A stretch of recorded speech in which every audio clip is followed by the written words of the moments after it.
What's up, guys? Here with you with FC Wonderkid, episode 44. Here with my guy, Breton. How are you?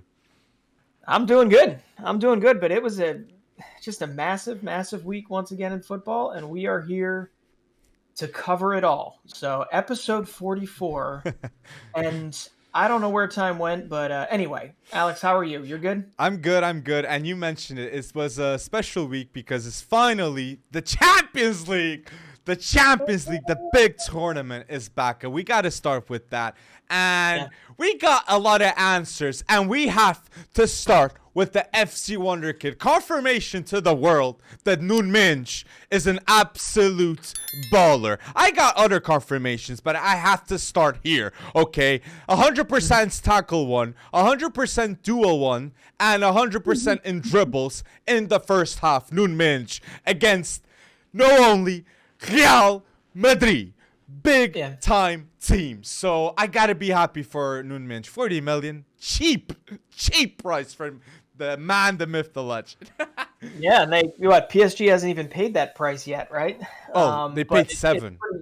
It's pretty clear from Fabrizio Romano that they absolutely plan to execute their right to do that. And yeah, I mean he's still pretty raw. Mm-hmm. He can do a lot of things. He's very raw, and that was a very good game. I know a lot of people, because of how excited you are about him, they want to bring you down a peg a little bit, Alex. But no, I mean, I see the potential, man. I think he's gonna wind up being absolutely phenomenal wherever he is, and I hope that this momentum continues, because it does. It seems like he's settling in very, very nicely.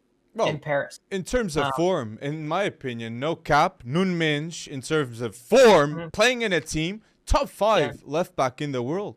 In my opinion, if he plays against Real Madrid in the Champions League, I don't care if he's 19. The kid is a bold left back, and he has to be mentioned with the best. World class, man. I gotta say it. Woo!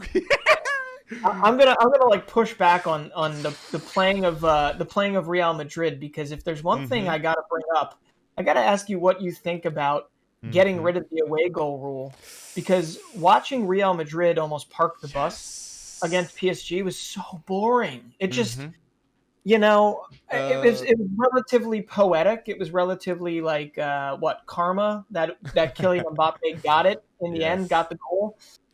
So like, I'm sure the second leg is going to be a whole lot better. It's going to be an amazing, dramatic affair. But man, oh man, is it just tough seeing a side that is primed to take it to somebody away from their home, Real Madrid, decide not to do that. And completely agree. So about the away goal rule, I think that is something that has to be mentioned in the pod, man, Breton. You are right on the money, because it's completely changing the style of play in the Champions League right now. Because the teams that are playing at home, they are no more problemo in defense, okay? They're going to go much more attacking at the start. So that's why we saw PSG taking over that game. But I have to mention big time Verratti, okay? Verratti, in my opinion, dominated in a midfield against Kroos, Casemiro, and Modric. And I gotta say, underrated midfield considering how good he is. People, really, watch the footage. If you're a midfielder, a youth midfielder, watch how Verratti played against Real Madrid. Okay, Daniel Preda was good too, but Verratti was the leader in that midfield, and what a game.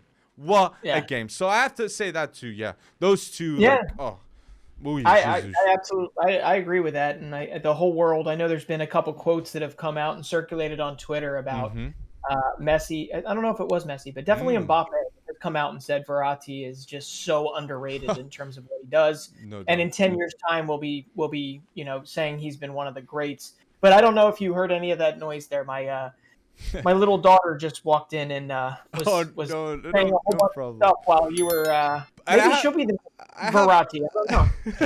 I have one last thing to say too, and it is that you said Mbappé was crucial and Mbappé was saved the day, and that is facts. Mbappé was absolutely clutch, and in my opinion, Mbappé is saying to the world, with a team that a player Messi won the Ballon d'Or, I am the best player, okay? I am carrying PSG. Mbappé is carrying PSG in the league. When he doesn't score, PSG doesn't play well. When he doesn't do anything, they don't play well. And even for this goal, I know Messi can be fantastic, but he doesn't have Mbappe's clutchness, okay? Well, and I'll say this too. This is something I wanna arouse to the people and put in the comment section. I think PSG right now would accept to keep Mbappe and let go next season Neymar and Messi, okay, to keep in 5 years, okay, instead of keeping Messi and Neymar, instead of letting go Mbappe. I think the option of keeping Mbappe would be much more favorable to PSG. Neymar Jesus. So I expect to see more from Neymar, okay, this season. And it has to be said, he got that extension. He got that big boy extension, Neymar. So the big questions I have, am I going to see a big boy Neymar next World Cup? It's your last one, so surely you have to see something. And leading up to it, come on. If it's to get a Champions League, you got Messi and Mbappe in your same team, Neymar, okay? Confirm to the world that you can win something. You know? I mean, I hear all that. But going back to Mbappe for a second, you know, I do hear, and it seems like PSG is trying to make that last-ditch effort to keep him around. And they're offering him something like £500,000 a week. No, it's 1 million a week. More. It's 1 million, £1 million a week. Then the U.S. is reporting it differently than they are over in Europe. So that's interesting. But at the same time, I mean, obviously watching that first leg, you go back and you look at the track record recently, and it's 13 goals in 13 Champions League matches. His last 13 Champions League matches. So I'm with you there. I almost feel like, out with the old, in with the new. And I know it's weird calling Neymar old, or weird even calling Messi old, because we all know that they're still world class, right? But Neymar's 30. Neymar's only but like 30. And he doesn't have that physical preparation like Cristiano Ronaldo or even Lewandowski. You know, even Bale. Like, Bale gets criticized for playing golf, but he's got better physical preparation than Neymar. No cap. If you ask Zlatan, 30 is the new 20, but Neymar apparently Neymar kind of feels like he's saying the opposite. He's saying 30 is the new 40. I don't want to do another World Cup. Ronaldinho. But and Mbappe too. Really... Mbappe too has back-to-back fouls that both Neymar and both Messi both missed the penalty. You know, I texted you. I texted you immediately saying, the outroar I'd see if it's Ronaldo missing that pen. In Mr. Champions League, I do understand too, he's got a different criteria with that. But if it was Ronaldo missing the pen, but Messi, okay, fine. He missed the pen. No, I don't agree with that at all, but whatever. You know, I don't. I think he gets just as much hate as Ronaldo. It just depends on, you probably see, come on, we're all sensitive to, you're probably a little more sensitive to Ronaldo hate than you would be to Messi hate. But I've seen Pessi just as much as I've seen Pinaldo. If I'm looking at a, view. We see on, both. True. On whatever. But heck, Ronaldo missed one last week or 2 weeks ago, whatever it was, and Messi missed one this week, and whatever. The world still turns. We'll all be fine. But I'll tell you who else deserves a shout in that Real Madrid PSG game. And then we should probably move on, or this is going to be like a 4-hour podcast. Thibaut Courtois made some massive saves, right? And I do think I'm definitely one, probably because of his consistency as of late. I'm definitely one that probably doesn't give him enough credit, more credit than he deserves. So it's just, he made some big saves that made sure that wasn't one zip, right? Or there was only one zip, that it could have gotten pretty bad. And I'll be honest, I also have to do a little mea culpa here, because I was talking about how Dani Carvajal was kind of misunderstood. He's been injured, he's coming back, he's been rounding back into form. He looked horrendous in that game. Exposed. I mean, Mbappe had him like just, he was ice skating. Right? He was just on ice, and it was crazy. But just ridiculous to me that PSG can grind out a 1-0 win against Real Madrid and then go into the weekend and somehow just get shellacked. Okay, probably shellacked, but get beat by Nantes. Mm-hmm. Except obviously over in League One, they have like a 13, 14 point lead. So it's just the Jekyll and Hyde performance we saw. There's definitely a Champions League hangover after you get done your midweek big game against bigger competition. You go back to the league, and we saw it with PSG. We saw it with, we'll talk about them later, about Manchester City and all that good stuff. But anyway, that's what I got to say. I am really interested to see if Mbappé stays in Paris. And I almost feel like in some respects, it could be more intriguing if he stays in Paris. But I'm sure if I think about that hard enough, I'll completely recant that statement. So well, if I'm gonna have a bold statement right here, I think if Mbappé leaves PSG, okay, next season, PSG doesn't win the league, even with a Messi there, because I see Messi against Nantes that you mentioned, the 3-1 loss. He played well. I watched the whole game, and Messi played well. No cap, people, but Mbappé played badly. That is the key point. If he plays badly, they lose or they don't get the result that they need.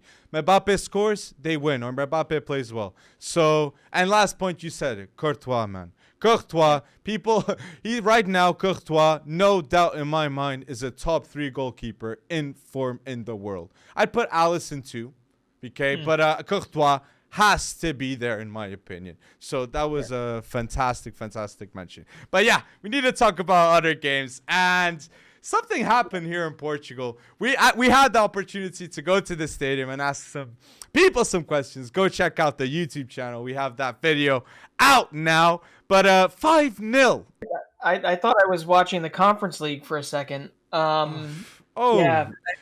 I know that's mean of me to say against Sporting. I don't know how they're doing currently against Estoril, but yeah, Bernardo Silva. I mean, Mahrez, Raheem Sterling. They were everything was just on point for City, and it was just very, very impressive. And then they lose to Tottenham. But anyway, what were you going to say? I apologize. I agree with you, but Sporting, this is what I'm going to say to explain people that Ruben Amorim is not a bad coach, but he's got bad habits. I'm going to say that too. I'm a huge fan of Ruben, okay? But I got to point out when something's wrong.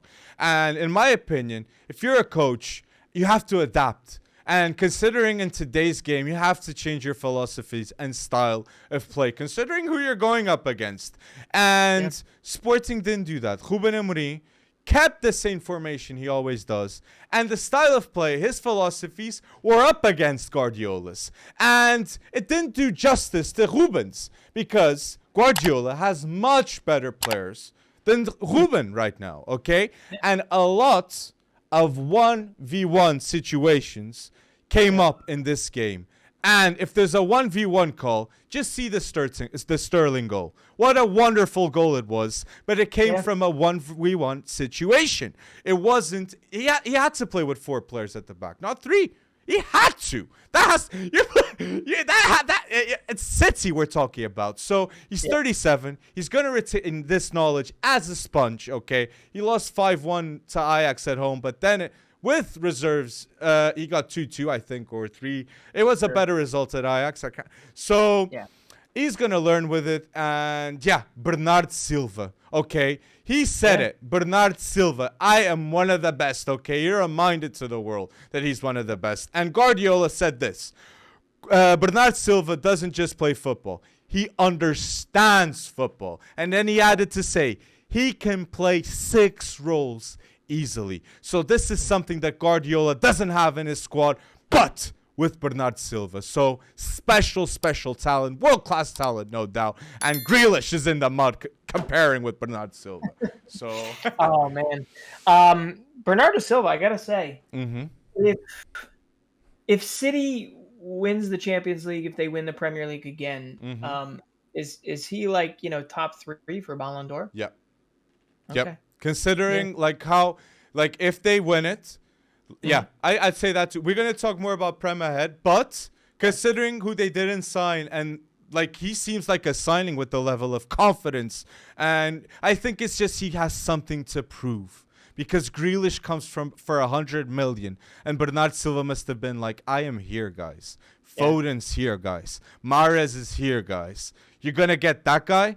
You're going to put me out? No. I'm going to come better. So big up on Bernardo Silva. Big up. And then they ran into Harry Kane over the weekend, but yes, we're gonna mention that more. We'll move on because what an odd weekend of Premier League football. But yeah, let's move over to that Liverpool game, man. Yes, Ibrahima Konate and Virgil van Dijk, I think, were very clearly the and you were gonna say this, so I'm stealing your thunder. They were very clearly the men of the match, and man, just looking at them, that is just a intimidating center back pairing. And I just got to mention this, right? There's that stat that was circulating around. Well, Ibrahima Konate has played 15 games for Liverpool, and he has yet to lose. He's got 12 wins, 3 draws, and that might be 15 starts. 15 starts, I believe. So 12 wins, 3 draws with Konate. So I love it. And now Klopp has beaten AC Milan and Inter Milan. It's only the first leg, but he's gotten the best of AC Milan, the best of Inter Milan at San Siro. So basically, Jurgen Klopp is the king of San Siro, right? He owns it. He whatever. And oh, by the way, Jurgen Klopp now joins. You ready for this? Now joins like Sir Alex, Pep, Ancelotti, Mourinho, Wenger. He joins them all with his 50th Champions League victory. Not bad. Big boy, that's stop, not bad, man. money. Big boy. Yeah. I love those mentions. 2 wonderful stats you said for Klopp and Konate. And I'm just gonna say, being devil advocate here about Konate, you can still see that he has little things to improve. And even with those stats, he still has little things to improve. So Konate, guys, really watch out and put him in the list of top 10 center backs that you'll be mentioning in the next 10 years. He's at Liverpool already, so he's. But you put any center back next to Virgil van Dijk, and you're gonna paper over some cracks, right, in the game. But yeah, you can see some of that game is raw, but at the same time, you can see the potential. I pick him ahead of Matip. I pick Konate ahead of Matip. And Matip, for a lot of people, is miles ahead of Maguire. I know that's no comparison, but, like, you know what I'm saying? So Matip has a high regard, but you say it too. Virgil van Dijk is a fantastic leader to show how to do things to Konate. And, it has to be said. But you said it. Big point, too, for Inter fans. I got to defend you on this. You guys, since the 35th minute, I'd say, you guys were dominating all game at Liverpool. Since, like, the set pieces were the goals. So Liverpool clearly showed that they were clinical when they needed to be clinical. Like, those were, like, daggers, okay, from Liverpool. Because Inter were dominating. And I have to highlight 2 players. Çalhanoğlu wasn't playing it where he usually plays, because Barella wasn't playing. Okay, that was a huge miss for Inter. And I'm going to highlight the performance of Brozovic too.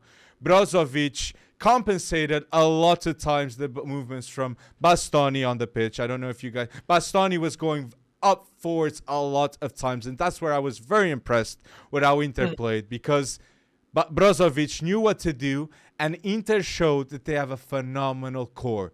The team knows how to play with each other, and that is something underrated, you know? Just overall chemistry, like real-life football chemistry, not FIFA. Inter showed that day, okay? And Perisic, guys, 33 years old. I don't know what's going to happen next summer for Perisic, but something will. And, guys, really, watch out. And Bastoni, Çalhanoğlu, and Vidal, too.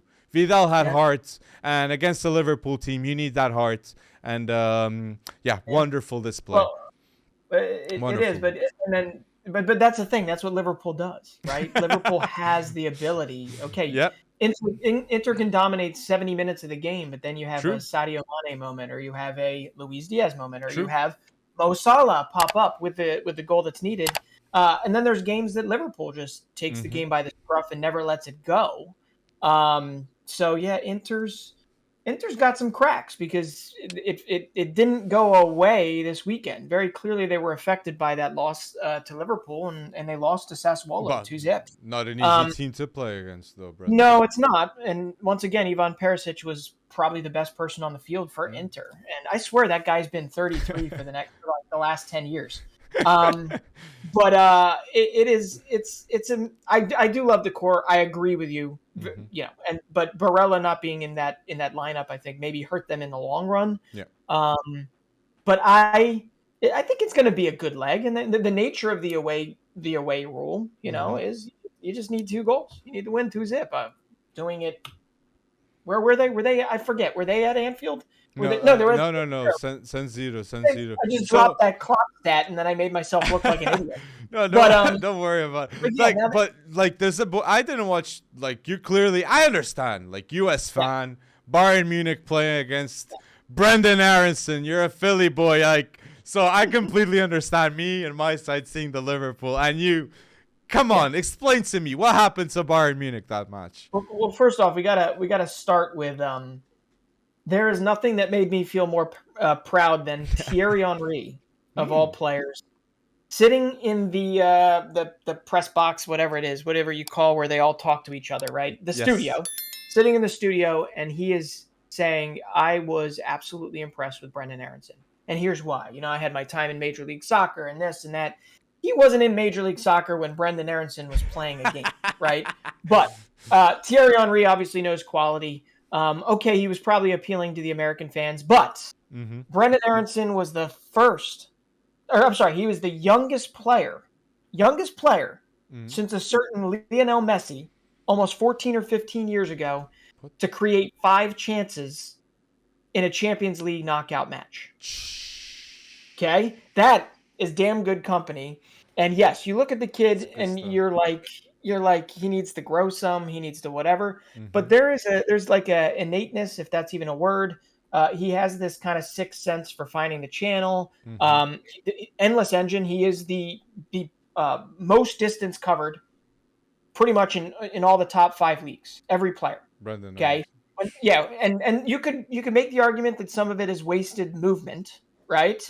But Brendan Aronson is all about just never quitting. You want a high pressing team, you need to have Brendan Aronson in that team, and that is why there have been rumors, there have been maybe even quantifiable offers that have hit the table of above $30 million for a kid from Philadelphia, and not even from Philadelphia. Let's take it even further. A kid from southern New Jersey. He's from southern New Jersey, where I grew up, literally 5 miles down the road. I've said this before. So it's like it's extra special to be able to talk about him and not necessarily blow him up just for the sake of the fact that he's a local kid. This kid can play. He can really play, and you knew Bayern were going to find the equalizer at some point, right? But I honestly did believe that they could have done it. But anyway, Aronson added a goal. I believe they could have got it. It was a late winner too. No, not winner, late draw. And those 2 players too, Kamara played really well, right? Yes. And Karim Adeyemi managed to get in the goal involvements too. So I was bummed we didn't get to see Benjamin Sesko up front with them. He's still out injured, but that would have been fun to see him jostling for position with who scored? There was a goal. Who scored instead of Sesko? It was Amadou. Was it Okafor before he got injured? No. It was Amadou. Yeah. So no. Oh yeah. It was right. What's his name? But not to get it right, not to get it wrong. You can go check now, but I don't want to spoil it because Red Bull Salzburg is different territory. But Brendan Aronson, Karim Adeyemi, Sesko not playing. So let's see what happens against Bayern Munich. And let's be honest, Bayern's going to pull it out in Germany. I don't think they're going to have an issue there, but. So tell us, guys, your predictions, okay, for the Champions League. Who's going to score in the next game? Benfica, Ajax, big boy games are going next. And, we still had Europa League that had some good matches, right? Talk about these guys.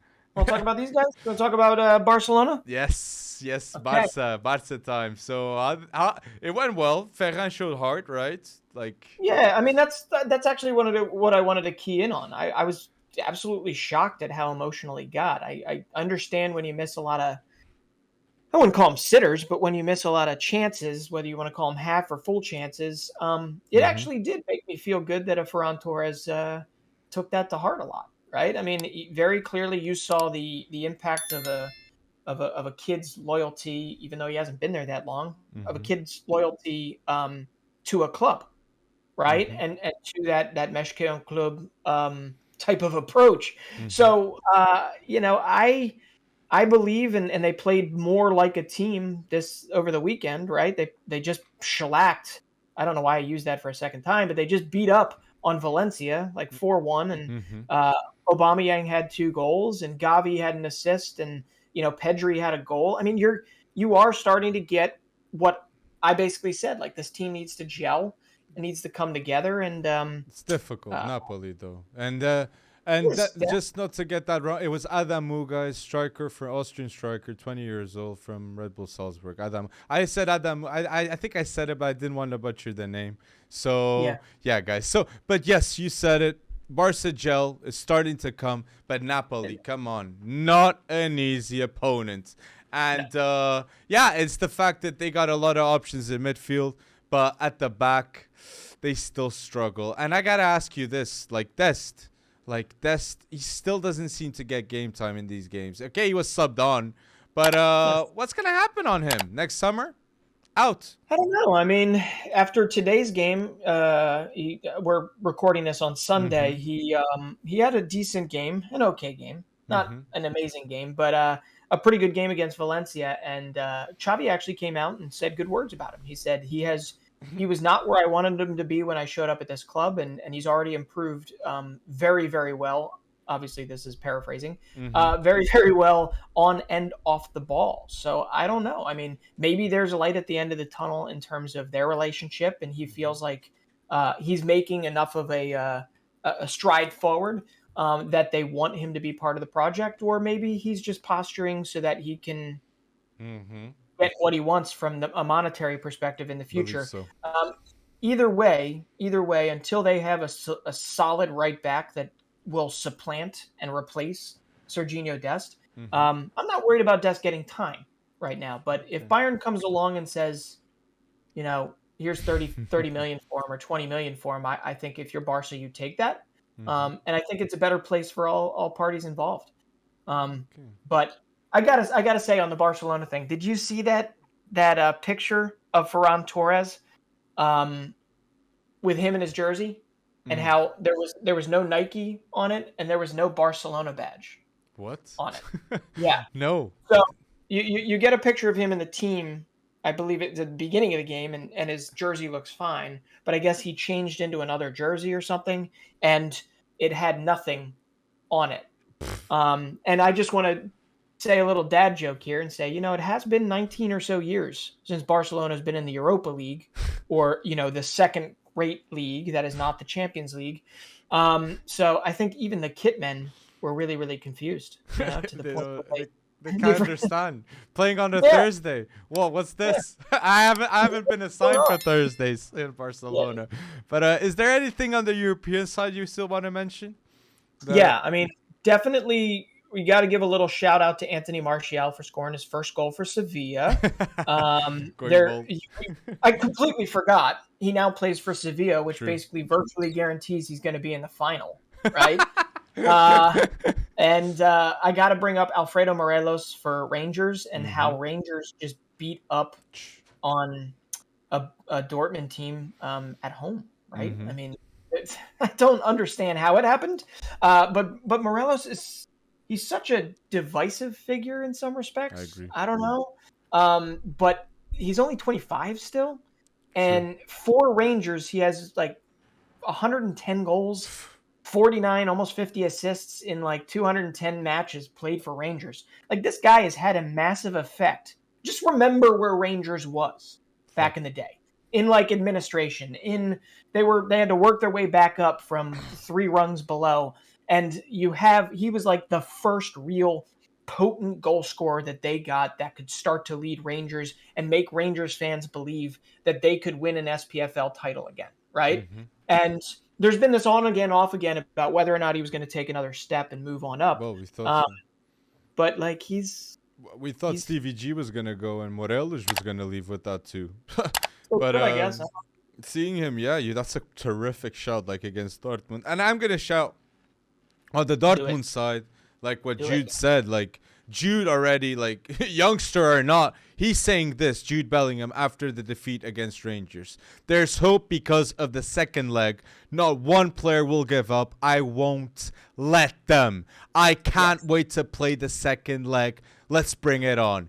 This is the bold mentality that Jude is bringing to England and to his future team in the Prem. So let's see who gets Jude Bellingham.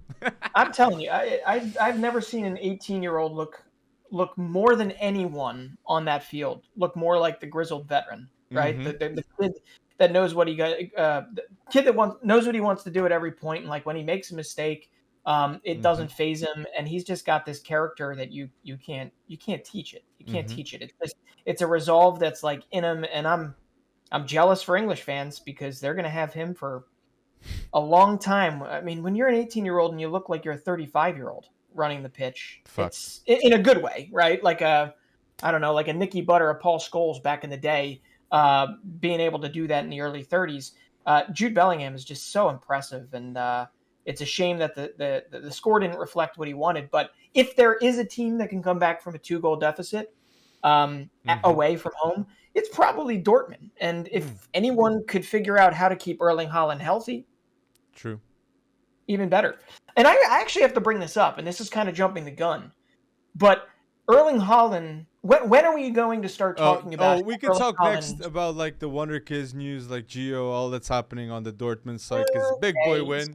That was a big boy win. But if there's anything that we've missed out, okay, guys, in the European competition side, please put down below, okay, and tell us your predictions for next week, because I am hyped for what's going to happen, okay, in the Champions League at least. So a lot happened in the news, okay, and we have to start, okay. I'm going to mention a dig first, okay, because Lukaku managed to do the impossible, okay, in my opinion, for a player that cost, 110 million?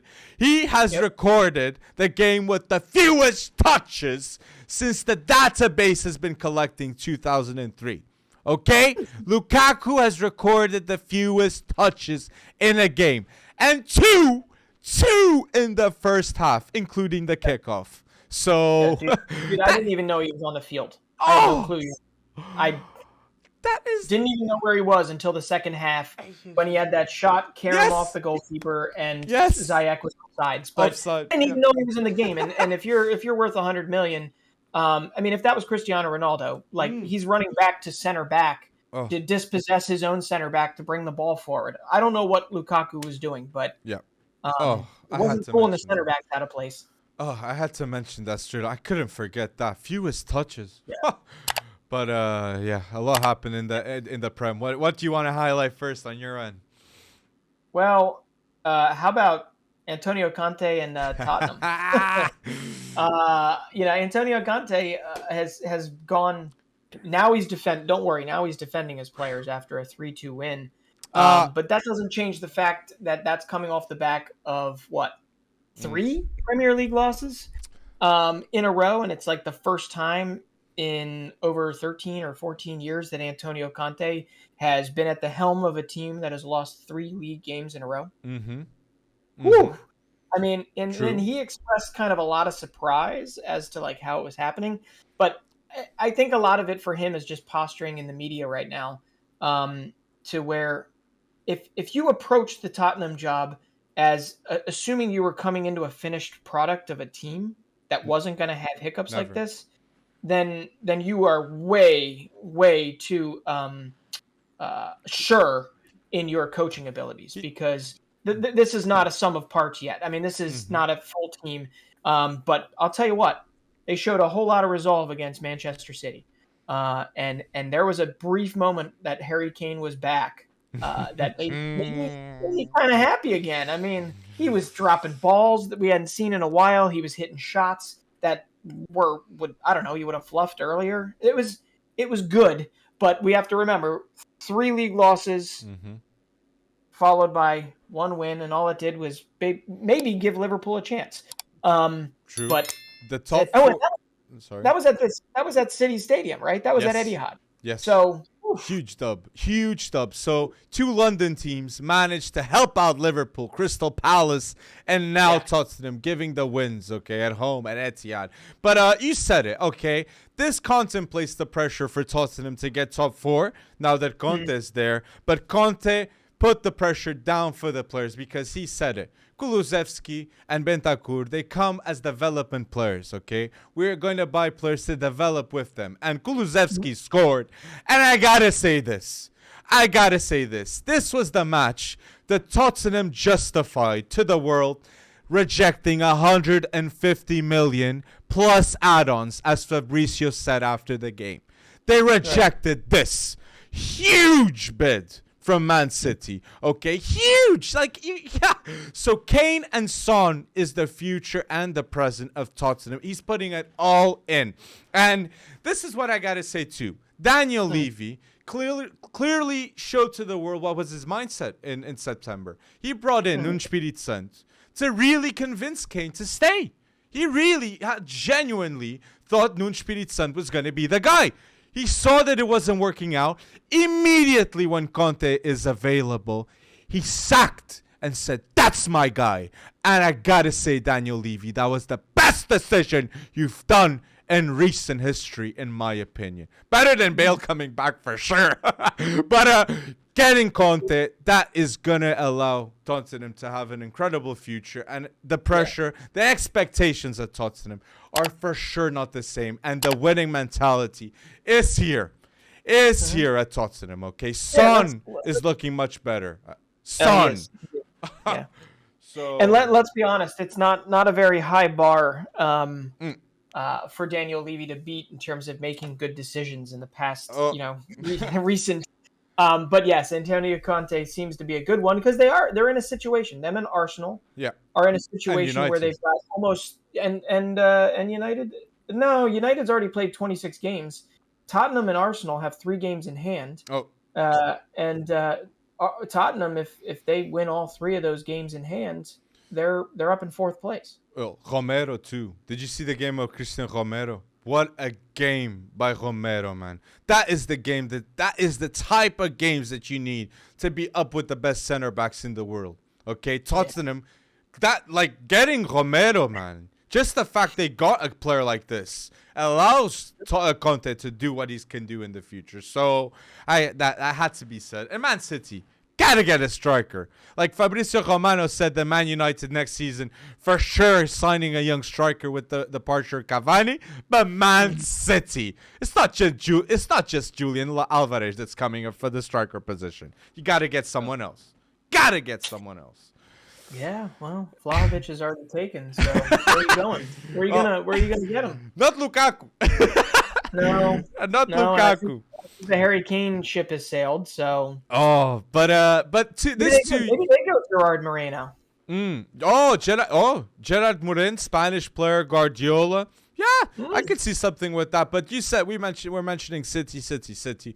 We gotta say the big week that this was for Liverpool too. Okay, the dub in the Champions League and in the league. Okay, they have 1 less game than Man City, but they're 6 points away. So if they get a win, 3 points away from Man City. So the title race is on, and 3 things actually have changed, in my opinion, and given much more hope to Liverpool. Konate seems much better right now than at the start of the season. Okay, naturally. Harvey Elliott is back, and he seems like he's good to go, definitely.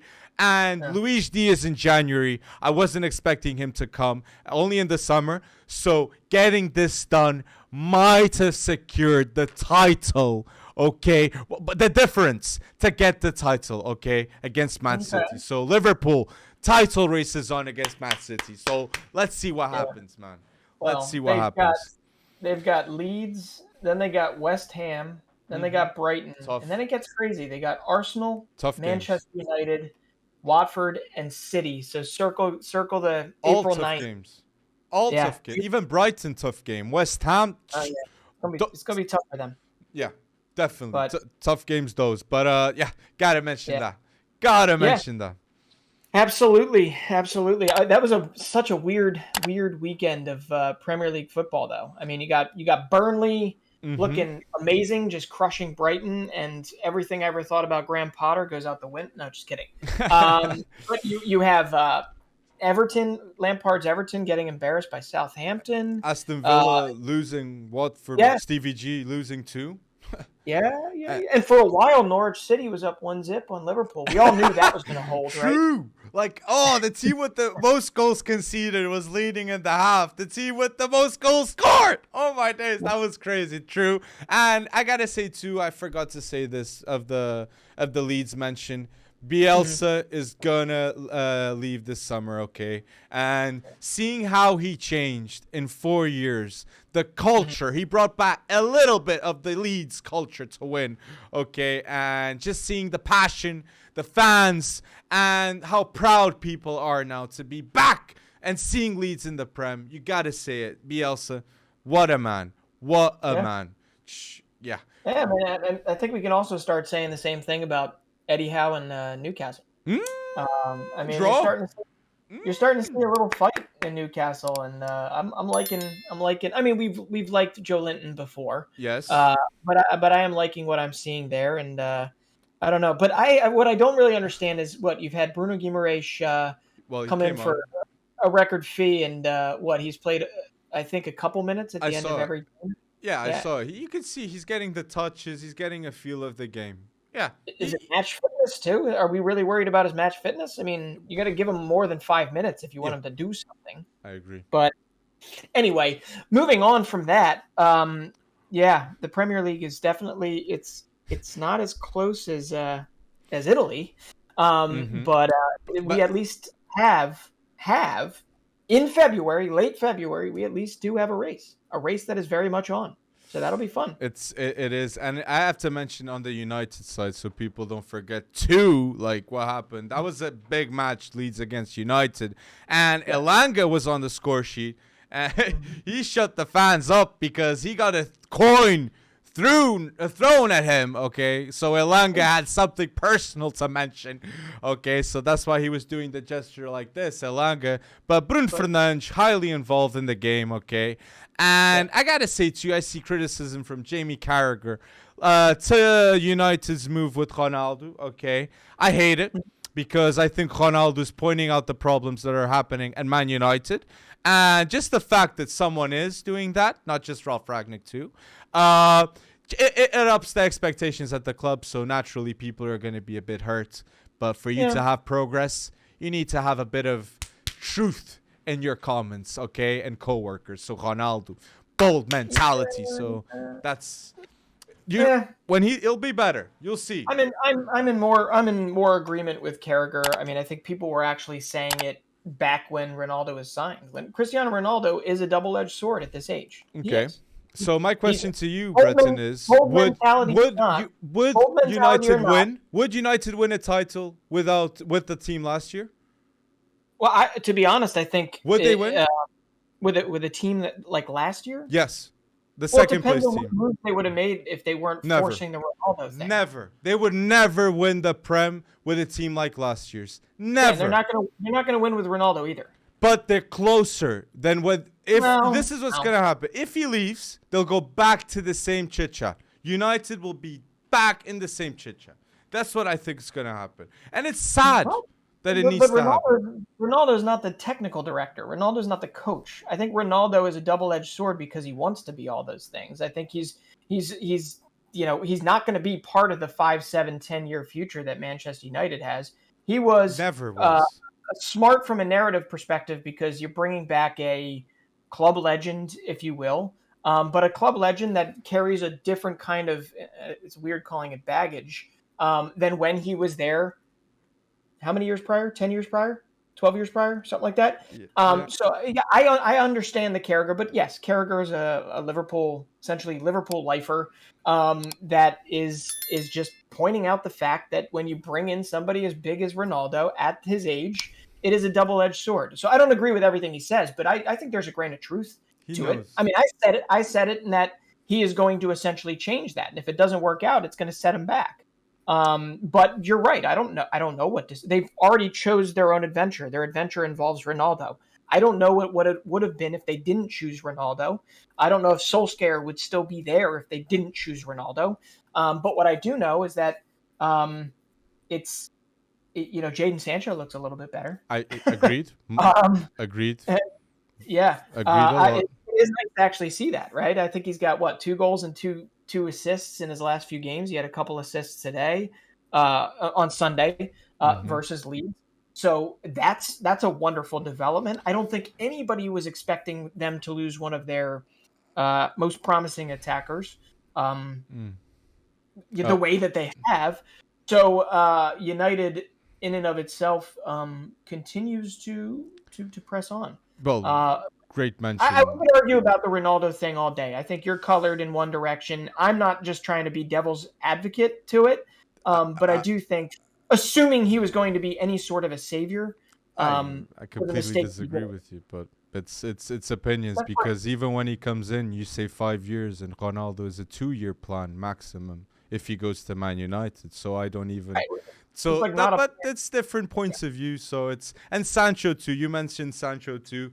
Like 2 assists against Leeds, and like it's good to see him coming back. And I feel like that Sancho feels that Mason Greenwood leaving, he has to step up naturally. So it's good to see Sancho coming back and Elanga. But I gotta say too, seeing the game, United scored 2 goals in the space of like 1 or 2 minutes, and that shows that the team doesn't have emotional grip tactically still, okay? And that shows very poor leadership at the defense, okay? So Maguire, you can do all your slides, but if your team's suffering goals so fast like that in 2 minutes, no structure, emotional, tactical structure at the back. So yeah, and that was very much an even game, you know.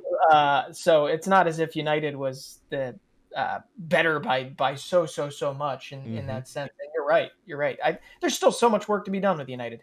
But I love that little backhanded comment about Harry Maguire, you know, him scoring a goal, and then he had something, the knee slide. He always does it now. Like the goal for England, he did the knee slide too. Oh my days. Yeah. Stop scoring goals. Anyway, yeah. Sorry. Yeah. Do you have any other Premier League news you want to talk about? Because I got a couple other leagues I'd like to go to quickly. Let's go. I don't really know much about this player, except he's bounced around. I think he was in Belgium for a while. I think he's Dutch born. And then he found his way to AFC Bournemouth, playing under Eddie Howe.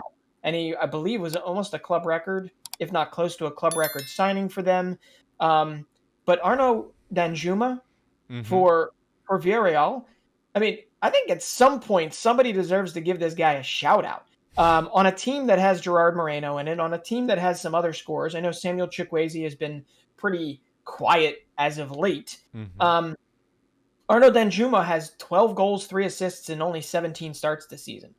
And that goal total would be even higher if he didn't miss 12 games already this season. It sounds like somebody else I know. But it's a little bit crazy, like that this guy goes from playing for AFC Bournemouth, I think he even had championship minutes, to then signing with Villarreal and being one of the better scorers in all of La Liga. And he had his first, I believe it was his first hat-trick for Villarreal versus Granada over the weekend, which is not exactly an easy team. I know it's a Portuguese guy in goal, right? Luis Maximin.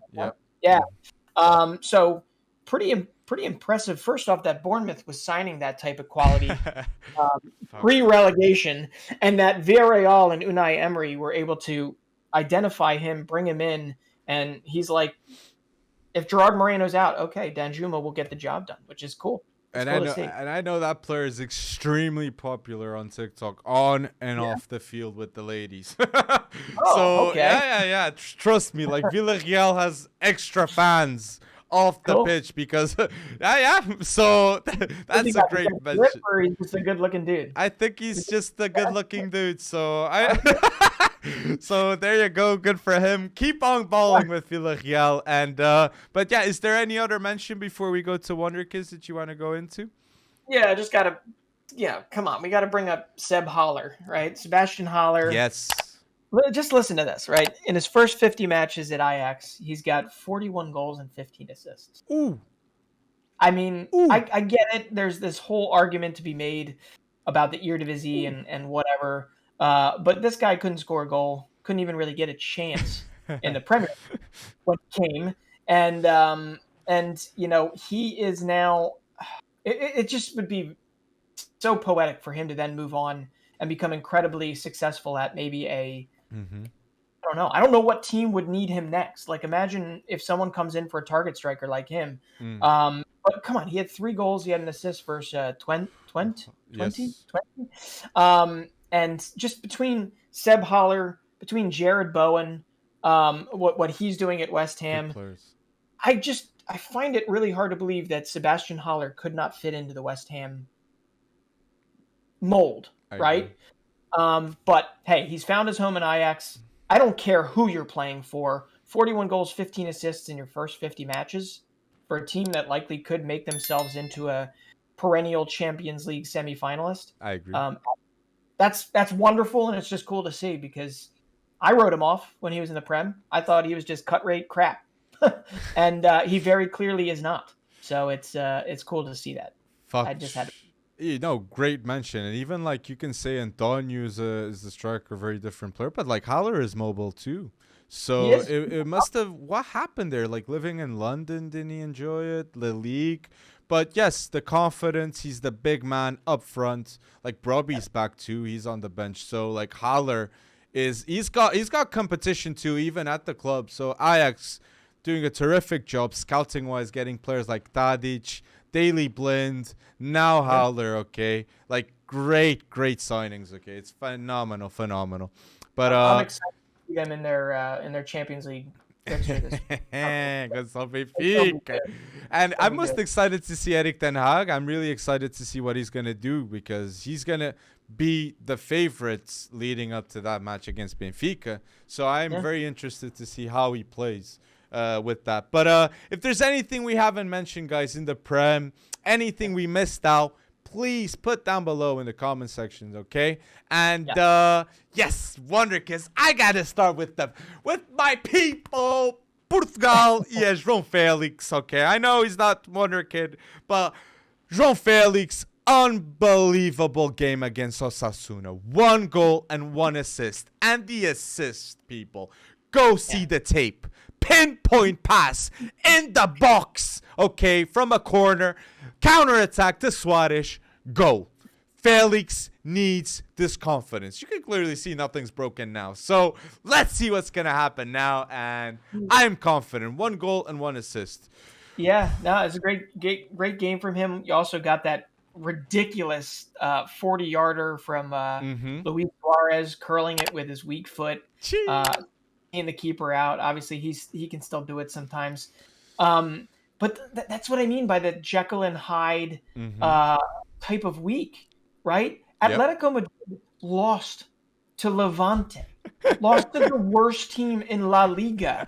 Okay, and then they come out and João Felix has just a wonderful game, and Luis Suarez turns it back and does it's just amazing to me, and it's just absolutely bonkers that we're even in this. And then you have the City thing, you have PSG, European football does weird things to very good teams. Although Atletico Madrid, let's be honest, they've been Jekyll and Hyde all season. So that's a great shout. If you weren't going to mention it, I was going to mention it. So. I gotta say this too. Like people are often like very, very critical, which I understand on João Félix because of the big fee and the expectations with that fee.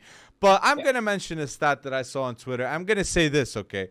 Ronaldo's first 100 matches for Man United, okay, he had 72 starts, 16 goals, and 20 assists.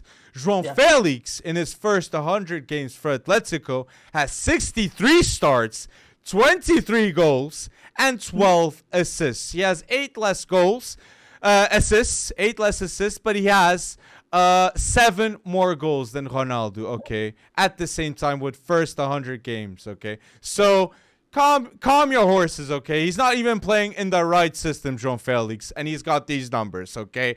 Easily, with Man City, he would have double of 23 goals and 12 assists, in my opinion, in the first 100 games. I'm going bold. Okay, especially with the departure of Aguero, João Félix would have shined. My God. So yeah, put him at Man City. Yeah. Well, you've talked about that. You've Yeah. been talking that up for years, but yeah, and those numbers would obviously be even better if he didn't have that fight with fitness and injury over time. But as we know, he also played on a broken foot for And what, 7 months? But Yeah, yeah. He runs a tight, not a tight ship. He's like a, I don't know, a drill sergeant or something there. But no, it's a good shout, and we'll see. I don't know if João Felix will start to be that guy for Atletico, because what a weird season they're having, and it just keeps getting weirder and weirder. Here we are waxing poetic about João Felix, and then not even some days before they're losing to the worst team in the league. But anyway, one of the guys I got to mention. I mean, we got to talk about this because I'm baffled. I'm sad. You cut me off a little bit earlier because you wanted to save it for this. Yes. Well, it's here. We have to talk about this. There's two things. I am now officially worried about Gio Reyna. He got his first start back for Borussia Dortmund. The collective American footballing fandom, tuned in. We're so excited to see him. He gets like 38 minutes in, and he comes off almost crying, like in tears. So very likely a serious injury ahead. And all I want to say is that I will collectively offer up my hamstrings and your hamstrings to him if he needs them, because the poor kid just needs to play. But then I'm thinking about it, and I'm like, Tough, you got Erling Haaland too. You've got, like, every year it seems Borussia Dortmund has just ridiculous amounts of injuries. Good point out. What's happening? And at what point do we look at Erling Haaland, especially in this sweet spot where he's all talking about, like, where he's going to go, and there's this thing about Real Madrid potentially coming in for him and all that fun stuff, and I know you want him at Barca, but whatever. But then I'm thinking, I'm like, who's talking about the fact that he has already missed 13 games this year? He missed 14 games all of last season. And is this like a normal thing? Is he now like the Joel Embiid of Kawhi Leonard? Game management. Yeah. He's 21 though, right? He's 21, and doesn't even matter. That's kind of what it comes down to. If the guy scores, if he plays 20 games a season and he scores 27 goals, does it even matter that he's only available for 20 games? And is that a reason why you could potentially have him on the same pitch at Real Madrid as Kylian Mbappé and Erling Haaland? Because he's going to be out half the year. Anyway, there is news. We had to say that. You mentioned that there was a meeting in Monaco with Raiola and Madrid representatives. So that is being talked to happen. But just want to say this, okay? Haaland has said in an interview, I think it was a month ago, that this is the main problem in his career right now. He needs to get consistent seasons, okay? Especially if I know Haaland wants to surpass Ronaldo's numbers. I have that feeling because he's so obsessed with goals. We forgot to mention too, in all this, that Reus had the best game. This season that he had 2 goals and 3 assists.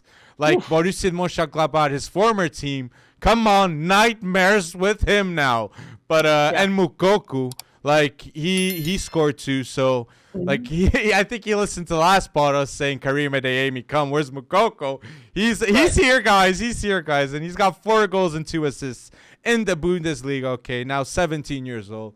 So just imagine. Let's see how many he has when he's 19. Put it down below. How many? But that's another Jekyll and Hyde thing. It's like, yes. How did Dortmund go from getting beat up by Rangers 4-2, exactly, to then crushing? Gladbach is not the same Gladbach that they were when they beat up on Bayern Munich earlier in the season, like beginning of the season. But still, like 6-0 win. Marco Reus like turning back time, 2 goals, 3 assists. But what I'm hearing from you is that you have no issues whatsoever with the amount of games and the amount of time that Erling Haaland seems to be injured. I have. No issue. Oh, you do? Okay. I have. I just think that right now, I feel like he's got the resources now. I feel like he's a world-class player, and he's going to have a world-class team, a circle around him, physical preparator, nutritionist, and I think he's he has guarantees with his team, and I understand Haaland. If Haaland is saying it publicly that he thinks he's going to improve on that, like I gotta believe him. And let's see that Raiola is the famous agent of Ibrahimovic. Like if there's a guy that knows a player that can play a lot of years, that is Raiola. So let's see what's gonna happen with Haaland long term. But you mentioned I want to see Barca not putting this reality of Real, and I have to mention this. Pedri, okay. Ever since Pedri has come back, okay, he has got 3 goals already, okay, for Barca since he's come back from injury. He scored for the first time in his career today, back-to-back goals, okay. So that's fantastic to see. And we've mentioned it previous on the pod.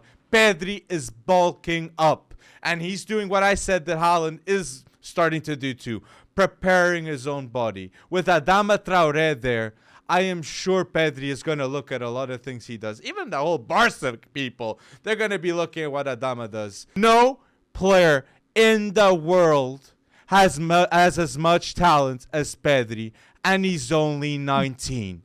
So this is what Xavi's got to say about Pedri.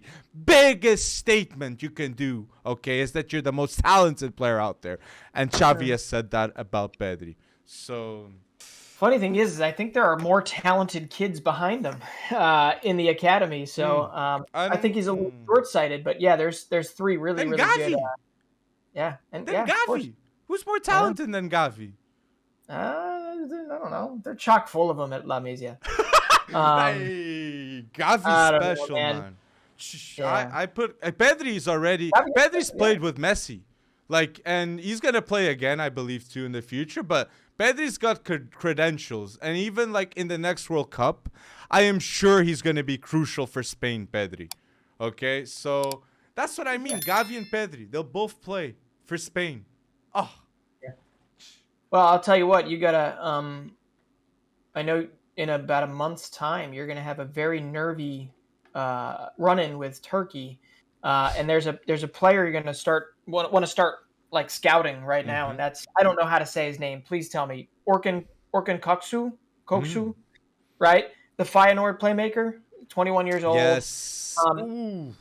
I was able to actually watch some of this game thanks to ESPN Plus. They have a lot of the Eredivisie, and he has just been on fire for Feyenoord this season. And I got to say, he's probably the best young playmaker in the Eredivisie, and likely earmarked for good move to maybe Serie A. Probably would be a good next move.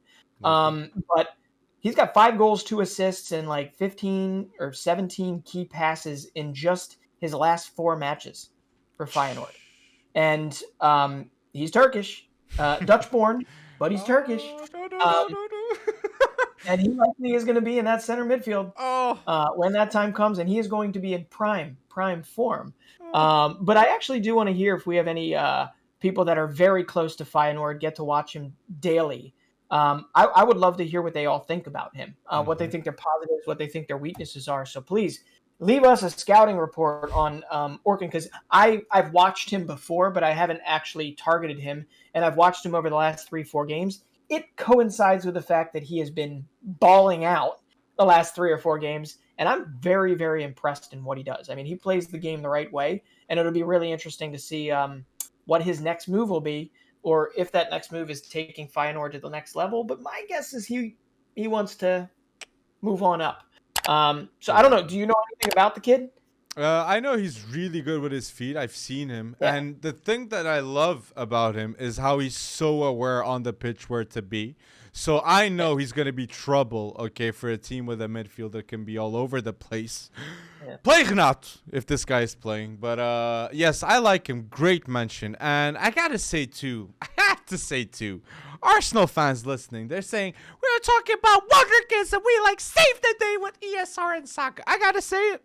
Saka and ESR saved the day for you guys, okay? It was Brentford, but I love it, okay? I am loving what I'm seeing the trust the youth protocol that we obliged to is working out, okay, with Arsenal. And Saka in the Premier League has 22 games and 10 goal and assist involvements, okay? So Saka, look, if you don't get a team that's good enough for Saka, he might go, and understandably so. I don't think the talk is right now. Extend with Saka, lock him up, but long term, if things are like this, he has to go. He has to go. But yeah, I had to mention that on the Arsenal side. No, that's a good mention, and that one happened a little bit earlier. And you're right. I wasn't able to look at the result before we all got on this, but yeah, they did save the day. But one other I gotta mention. I'm gonna stay in Turkey for you. You probably will not see him take the field against Cristiano Ronaldo and his Portuguese friends. But a 16-year like Fenerbahce is not having a good season. Okay, not having a good season. Now they're still in European football. But they got this. They're like giving a chance these last two starts. This past week, they gave him his first European start and first professional start, and then they gave him his first league start, Super League start. And this kid, Arda Güler, 16 years old. He's about to turn 17, like relatively soon. Registered an assist, kind of a funky assist, but made an impact in his first European game. Okay, his first European game. And then on top of that, he comes back and he starts as essentially their 10 in a big 2-zip win for Fenerbahce. I mean, this is not like a tiny team, like a fringe team in Turkey. No. This is like a Turkish whatever, and people like him. People like him a lot, and he's going to be one to watch out for. And I know there are pitfalls to pushing a Turkish or Danish super Wonderkid, like Emre Moore back in the day. But Arda Güler is definitely one you're going to want to watch because, hey, if they're willing to give this kid a chance as a way to inject some energy into the season, it's working.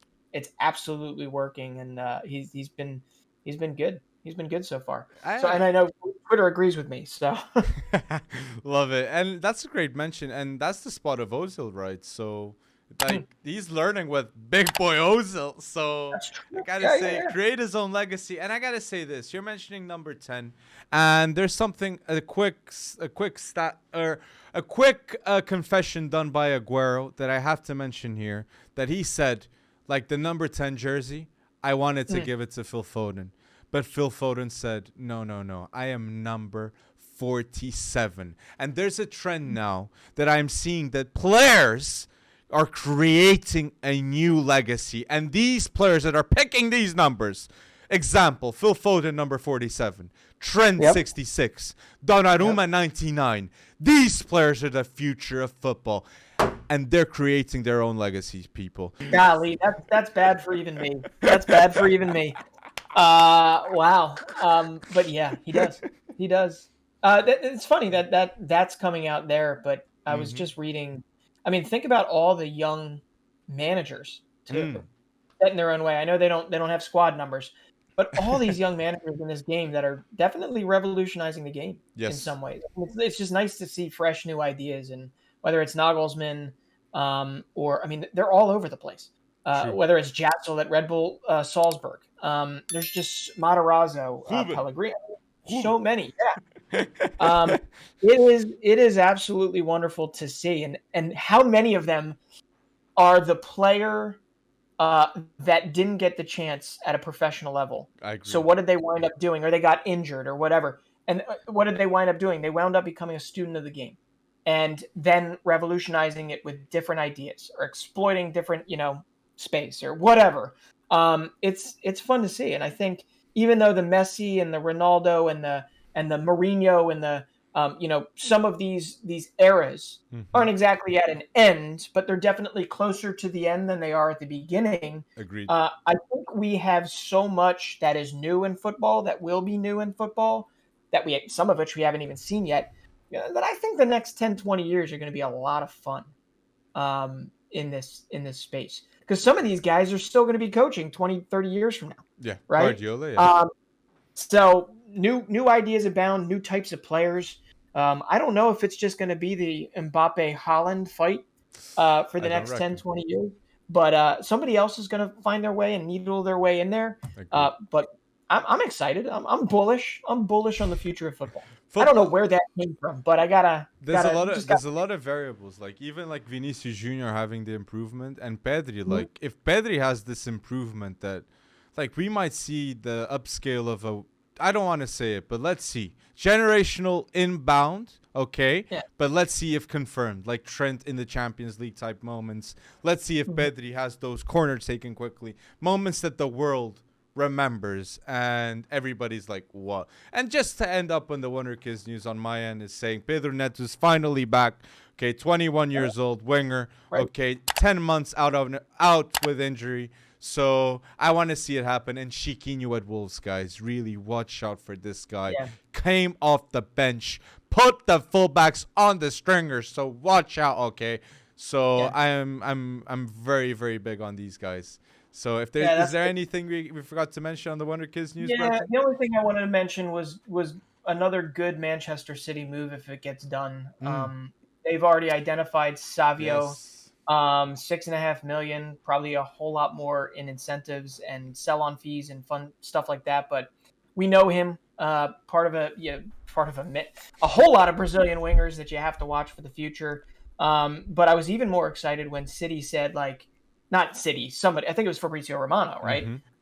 Said that not only do they already have set in stone, what the deal with contract terms, all that fun stuff is, but that he would immediately likely go out on loan to like a PSV Eindhoven. And that got me excited right away because frankly, Great club. Brazilian winger, technical winger, exciting winger. Yeah, send him to the Eredivisie. That's the perfect place for him to go. Perfect place for him to develop for the first year or two of professional football. But until he's there, he's still going to be likely playing in Brazil. So he's a hell of a player, and City just once again ahead of people in terms of this. So and Sávio, like great signing from City, and we saw Angelo Gabriel too being mentioned to go from Santos to Barcelona for 35 million.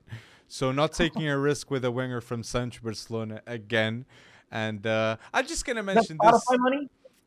Yeah, exactly. With the Haaland, but it's a Haaland. But I just have to mention this. I'm seeing all the uproar on TikTok, man, and I had to say, Irã Ferreira, cara de luva de preto, okay, é melhor de todos. And I gotta say, those bangers, receba, okay, continua. And go bold, man. He surely goes bold with those goals. And here at FC Wonderkid, we support you guys. So keep going bold, my friend. Keep going bold. No Brasil! Brasil é bravo! Yeah. So I had to say that. I'll be honest, I have no clue what you just said, but you do you, right? No, I have seen his TikTok. It's inspiring, fun stuff. So I'll tell you right now. You want to know? You want to be inspired? No, just kidding. This is a very Homer statement for me. Starting next weekend is Major League Soccer. If anyone wants to see, some very young, very good players get their chance, MLS, while it is not the greatest quality of football, is definitely turning into an area of players you want to watch. And I think what we'll do, what do you think? We'll do on a live, maybe Q&A or around one of the games this week. Yes. I definitely would love to give a list of players you want to watch, whether you really enjoy So Rare or you enjoy Football Manager, you enjoy FIFA. There are some really good players. I'm not lying when I say that scraping the surface, we're scraping the surface. Weston McKennie, Pulisic, all them scraping the surface. Now you've got young South American stars going there like Alan Velasco, and there's so many names. So, yeah, Brendan Aronson's brother Paxton. I mean, you're going to want to watch Major League Soccer this year. Pick a team, pick a player, watch them. But we'll have more on that. Got to see Caden Clark too. I'm really curious to see, and Kate Cowell too. That there's loads of uproar in those two players. But yes, we'll have a live, and we'll mention these players, and maybe we'll post it on YouTube saying, "Watch out for all these players." So put in the comment section below if you want to see it happen. Okay, like let us know. And episode 44 here. In the wraps, we went bold. We keep going bold. Okay, please do not forget to like the video. It's crucial for the growth. And go check out FC Wonderkid. Go bold with the store.com, guys. You know it. And thank you for listening to episode 44.